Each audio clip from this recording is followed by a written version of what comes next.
the problem that you're trying to solve for people, always do this. Research. Yep. Agree, or what do you guys think? Do you agree that we always have to do research? Yeah, I mean, you just said it right there, right? You research in your county. Next thing you know, you realize there's only one owned. Exactly. Only so one. Guess what? Boop. That gives you an idea. Let me start my own, so then I can get the value, and I can get the people that are here locally to come to me directly, so they don't have to waste time going so far and wasting gas money. Exactly. And then I saw that their problems that they don't have a parking lot. They're in a business building. I'm like, okay, if I can find a location where there's parking, man, I'd be good. I'd be good. So people will be like, I don't have to drive downtown Bel Air because isn't there a little downtown area. I don't have to drive downtown Bel Air. I can just go over there and there's parking. I don't have to pay. So, you got to think outside of the box. You just got to, research. And that's what I did. And even when I started my training business, I did the same thing. I researched who else is doing this type of business. Who else is doing this type of business? Who else is trying to do this type of business? I couldn't find any. Even today, I still research like who else is out there trying to copy me so I can sue them, right? I was doing my research. So what do you think next, Jen? Yeah, research is critical. I mean, if you are looking for co-founders or investors, they're going to want to know what's the size of your market. They're going to want to know the potential, competitors, and the potential they can earn. So that just doing a rough estimate, can really draw people in and say, yeah, let's do this together. Let's figure this out. Yeah, like if you go to Shark Tank, they will ask you. Sometimes even at Shark Tank, they actually do. Is this in your background? They want to know if this is your background. Yeah, you have background knowledge of it. Yeah, of this, and they want because they're gonna throw millions of dollars at you, and they want to know that if they're gonna make that money back. A goal of an investor is to make money. That's it. Yeah, that's it. They want to make the money back plus extra.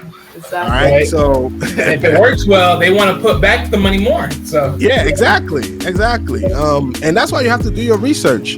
That's why when you see all these gurus come online, and, hey yo, what's up? What's good? Yeah, I can show you how to do this. Just take my master class. You feel me? And they stand in front of a nice car, big house. I can show y'all.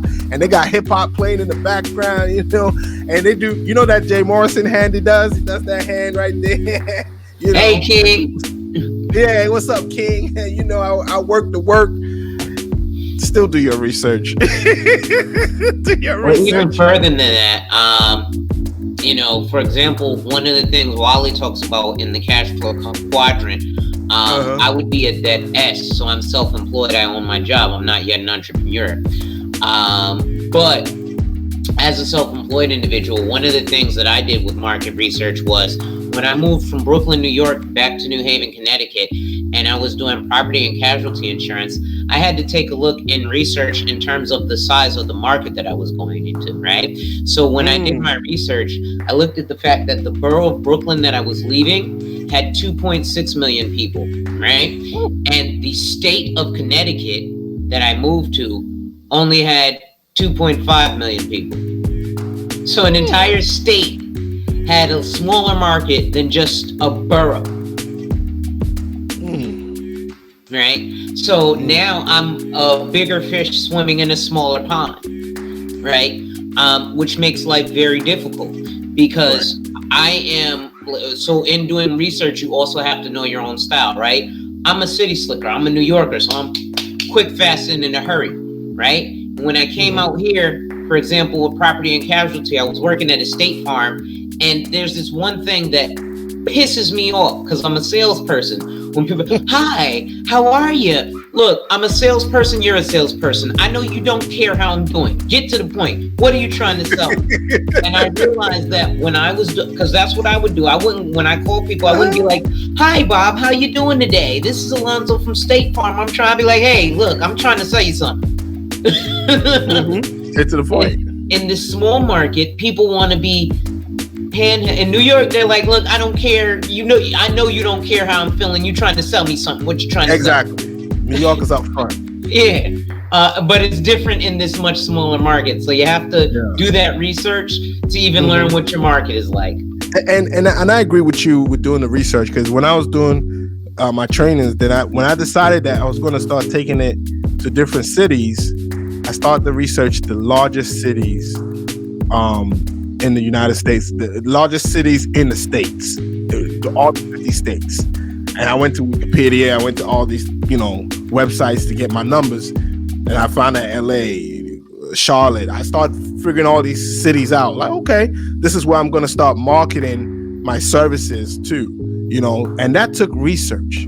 And anybody, I don't care who you are, anybody, I don't care how smart you are, any business you want to start, do your research. You got to study. You got to read. Don't look at all these Instagram stuff and YouTube stuff where these people stand in front of you and talking about leave your 9 to 5 and you can become an entrepreneur like me and fly around the world.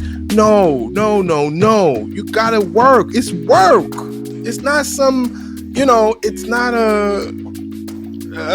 I'm just going to take this class and the following month I'll be making 6 figures. It doesn't work that way. It doesn't. So it brings me to the next. Go ahead, Nick. You had something to say next, Jen? Yeah, I want to add that a research part. So really for me, my experience with that, I really wanted to build a research platform, mostly to do surveys, health surveys, market research surveys. That was before the pandemic. And my strategy was, I did it old school. Despite all the social media and everything, I actually got, those banners or those tabletop things that you put over, put the name of your business. I went old school, and I was like, I'm gonna set it up and get a clipboard.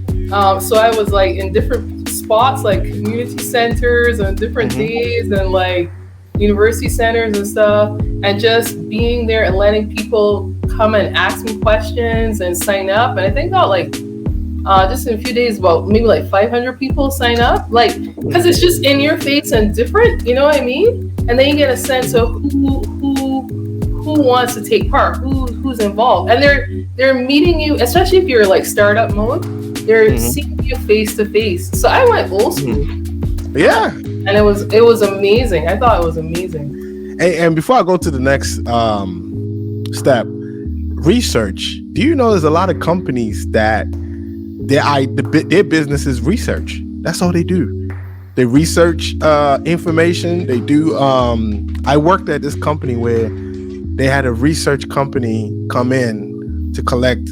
They gave out surveys. They developed surveys for the company, and we fill out these surveys. Then they come back and present it to the CEO that this is what your employees like, and they did a big presentation. We all had to attend, and I'm like, this is a business.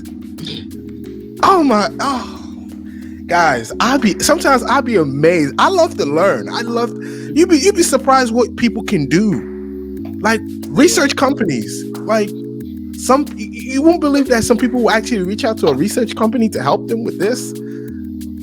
Like I was saying something where a company needed somebody to come out and do a survey to see if you can put a stadium or arena or a housing in this, and they get paid thousands of dollars from the government, and people are online and just messing around. There's money to be made out here with just a small idea. Just come up with something.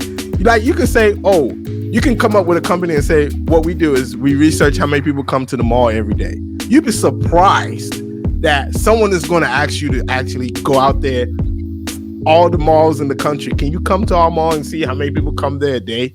You'll be surprised. I'm telling you. No idea is stupid. No idea is stupid. You'd be surprised. I thought my idea was stupid when I started training. I said I'm going to focus on high school and college kids only.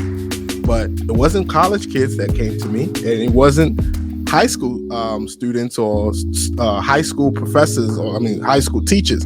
It was businesses, organizations, nonprofits, privates. And I'm like, because I even said it to myself, I'm like, I need to get rid of this idea. It's a stupid idea. And I quit. And within a month, I start receiving phone calls. Hi, I seen your ad on Facebook. I seen your ad on Craigslist. I would like training for 2-3 of my staff. So,